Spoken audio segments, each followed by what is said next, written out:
About 10 days after 9/11, I went through the Pentagon and I saw Secretary Rumsfeld and Deputy Secretary Wolfowitz. I went downstairs just to say hello to some of the people on the Joint Staff who used to work for me, and one of the generals called me in. He said, "Sir, you got to come in. You got to come in and talk to me a second." I said, "Well, you're too busy." He said, "No."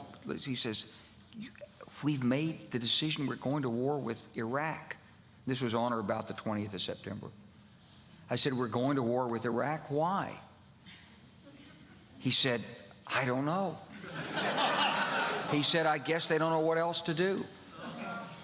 So I said, "Well, did they find some information connecting Saddam to Al-Qaeda?" He said, No. He says, "There's nothing new that way. They just made the decision to go to war with Iraq."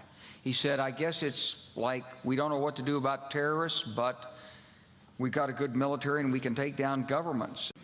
So I came back to see him a few weeks later, and by that time we were bombing in Afghanistan. I said, "Are we still going to war with Iraq?" And he said, "Oh, it's worse than that."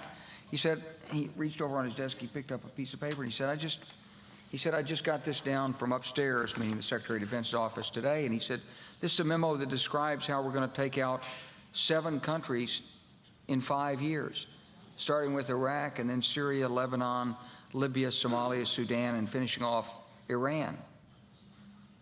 So go through the countries again?